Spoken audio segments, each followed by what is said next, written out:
we had a really interesting weekend with Iran, Israel, and this whole war front. So things really ramped up for a short while, and now they've gone back down. But Iran attacked Israel over the weekend. So hours after Iran launched ballistic missiles toward northern Israel, IDF says Israeli warplanes struck targets in western and central Iran. This was explosions heard across multiple Iranian cities, including Tehran, Tabriz, and Isfahan. Exchange threatens to deepen tensions as Trump attempts to negotiate a deal with Iran. Well, after all this happened, first of all, what the IDF struck was a large-scale strike on strategic defense systems belonging to the Iranian terror regime. Recently, defense systems were deployed across Iran to restore the regime's capabilities degraded during Operation Roaring Lion. Strike led to the dismantling of those systems. Here's a quick little show on this. But defense systems all over here and taken out in these areas. These are the air defense. The Timu missiles that couldn't stop us when we went in.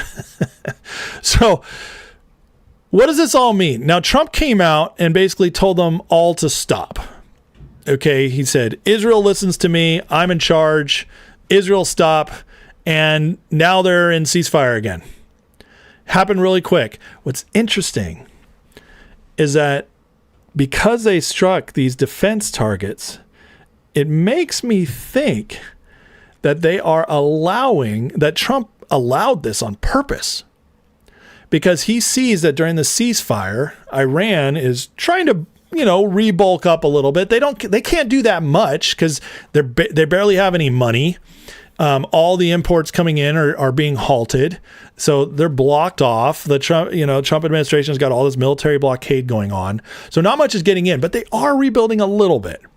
And it's interesting to me that in this little skirmish that happened, Israel got the go-ahead, apparently on their own, but, it's very helpful to us that they just absolutely wiped out the defense all over again. So to me, this looks like this is part of the plan. Trump and Israel seem to be playing good cop, bad cop right now. And because this is only beneficial to us.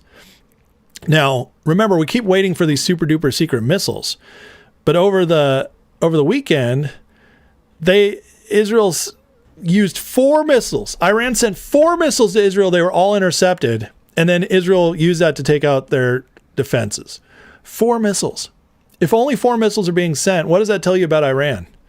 Does that mean they're strong? Does that tell you that they're really pushing hard to blow all this stuff up? I don't know, but this seems really fishy to me. Really fishy in an interesting way. And so now it's all backed off again. And President Trump says Israeli Prime Minister, this last night, Netanyahu will have no choice but to accept a U.S. deal with Iran because he calls the shots. Trump calls the shots. He says, I call the shots, I call the shots. He doesn't call the shots. Trump said today's missile strikes by Iran won't impact the deal. He believes the deal is going on. Trump said Iran strikes had not changed his desire to conclude U.S.-Iran negotiations, and oil is now trading higher after the markets got crushed on Friday. I'm starting to believe more and more that there's a game being played here. And the Trump administration is holding a lot more cards than they're letting on. For some reason, they're okay with the media being able to make it look like Trump's getting played. But this is crazy stuff. I mean, Israel literally just went ham on Iran in a way that helps us, and then nothing. And then it stops immediately. And both Iran and Israel agreed to it? Does that smell... Does that pass the sniff test for anybody else? It doesn't pass the sniff test to me. Israel's well known for, if they get attacked, they go all out. Iran's well known for, we're going to start something. We're going to try to hurt you. Neither happened in this case, which is very interesting to me. Now, we got Bessent coming out here, and he had this to say about Iran's assets, which we've been holding, which they have been demanding. In every deal they send forward to Trump, the Iranians the IRGC is demanding these assets, saying like, you must unfreeze these and we get these. And everybody's like, oh, Trump's going to give in. He's going to, he's going to give them the Obama deal again. Well, listen to what Percent now just said about the assets. The economic side in terms of what we've done, and a big mistake that the Iranians made was attacking their GCC neighbors, their neighbors in the Gulf, because we had many very good allies who maybe weren't completely transparent with us on the money, Iranian money that was in their banking systems, all of a sudden became very compliant in terms of being willing to turn over accounts or help us freeze, block accounts. And then the third part was the incredible blockade. I really think it's the economic blockade of funds and the physical blockade of the ships not going in or out of the Iranian ports. Karga Island is shut down. That's their big oil loading facilities, and that means that they're going to have to start taking down the wells soon. Now, a lot of people have asked me. So the assets, they're planning to use them to rebuild the Gulf allies. Treasury will utilize all tools available to allow Iranian assets to be made available to our Gulf allies. So instead of us paying for it, we just give Iran's assets to these other countries. This is a huge smack in the face to the IRGC, which is, City of London led, City of London funded. So again, I keep coming back to this point because we've been playing this game, deal, no deal, on again, off again. This weekend it's going to happen. It's happening soon. It's exhausting. I'm not going to lie. As a content creator who is usually good at figuring out what's going on, I've been really good on a lot of timelines on stuff. Everybody who's watched this show for 3.5 years knows, like, I get my finger on the pulse of a lot of the political stuff. This one, it just keeps going. And the only thing I can keep seeing is that they're exposing more and the pressure is ramping up on Iran economically. But I have a feeling there's just... Trump seems to be doing something with Israel and all this too. And that's what I'm trying to figure out. And then also with the Gulf states, now if he gives all that money to the Gulf states, that's going to just tighten our relationships with them as well.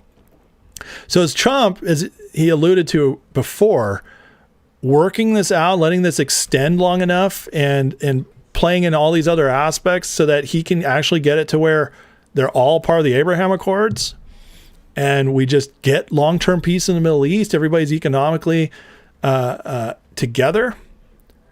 I don't know, but it is interesting how it keeps playing out this way. And now our ties to these other Bahrain, Qatar, Saudi Arabia, UAE, all these places that Iran attacked, our ties are getting stronger there the longer this plays out. And that's very interesting to me. Is Trump just playing like this master long-term chess game with all this? Because otherwise you could make the argument it's Trump's getting played by the Iranians, which is an argument a lot of people are trying to make. But what leverage do they have? It just, other than just holding out and letting their own people starve. I don't know.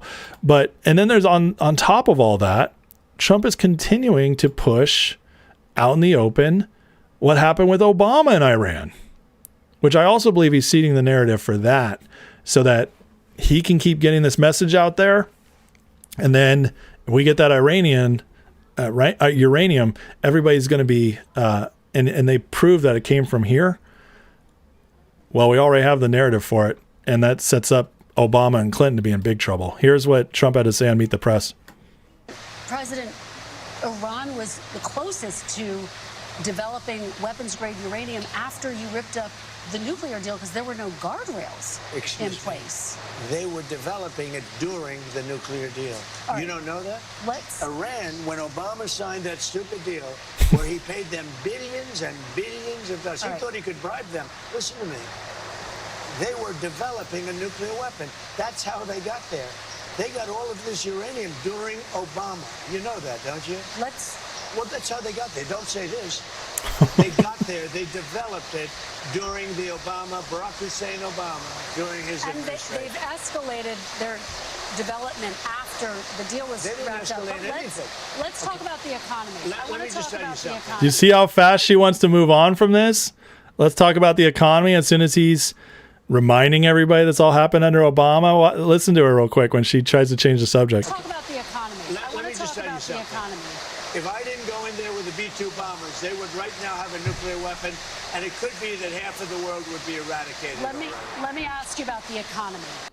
President. You know, Trump keeps saying this, that they had a nuclear weapon ready to go. And it makes me think that, you know, they were playing chicken with him when he came in.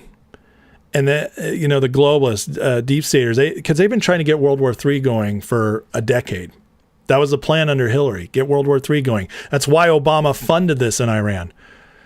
I think they were playing chicken with him when he came into office in 2025, and Iran was ramping up, going as fast as they could to get it out, and they never thought Trump would have the guts to bomb them, which is why all the Podcastistan grifters turned on him and used Iran to do it. It's another one of the reasons why. Because they were trying to hold him in check. Your base will turn against you. And they were trying to get him to delay before it. That's a narrative that makes sense to me based on everything we're hearing Trump say. And to me, that makes a lot more sense than Trump just wants to go to war for Israel. That doesn't make any sense. None at all, especially based on his history. This is a great graphic right here. It says, Hillary Clinton supplied Iran with uranium to enrich their nuclear program. Barack Obama gave Iran $1.7 billion they used to fund their nuclear program, and Joe Biden unfroze over $16 billion of those funds. There it is. I mean, it's pretty obvious. This is all you can fact check all that. It all happened. So Trump has perfectly positioned us to do this very hard thing of actually getting Iran to completely change and completely surrender. Doing it, by the way, without any boots on the ground. And it's only 3 months in. Pretty incredible, honestly. And one of the reasons is Trump reminds us right here. Thanks to Venezuela. I mean, listen to this. We have a lot of alternatives, but the beautiful thing from our standpoint is we have more oil and gas and coal and everything else than any other country on the planet. And then when you add Venezuela to it, we have probably 64% of that type of energy. That's unbelievable. Venezuela is working out very well. We're getting along incredibly. The country is happy. The people love the USA. And we have a lot of, the big oil companies are moving in there now as we speak. So Venezuela, obviously, we knocked out earlier this year. And I don't know if you guys have noticed, but during the month of May till now, gas prices are down 40 cents nationwide. That's 10%. And that's pretty good. That's with this still going. And it's all because of what Trump just said. More oil and gas and coal and everything else than any other country on the planet. When you add Venezuela to it, we have 64% of that type of energy. That's a very specific statistic. 64% of the world's oil, gas, and coal and energy combined is produced from America right now. That's an incredible statistic. And as things keep changing here, as we're working on the refineries, getting it to work for our oil more instead of the imported oil we have, we're starting to see, because nothing's changed, right? Strait of Hormuz still blocked off. There is some traffic going through there, but it's not what it was. The Iran situation is still going on. And yet oil prices have gone down 10% in the last month. Oh, I was told it was going to go 150. Alex Jones told me it was going to be 140. Some people said it was going to hit 200 by now. No, oil's right around 90. Been going down nice and consistently. This is why he set us up to play this long game. And guys, when the city of London sees this and they're like trying to keep all these skirmishes going on, trying to keep the IRGC from giving in to Trump, trying to keep Russia-Ukraine going on, they're realizing like, we can't outlast this guy. This is why they're ramping up all the political pressure. This is why we keep getting nonstop lies from the mainstream media, from the podcasters, all of this stuff. They just lie and lie and lie because they're trying to apply political pressure that's just not coming.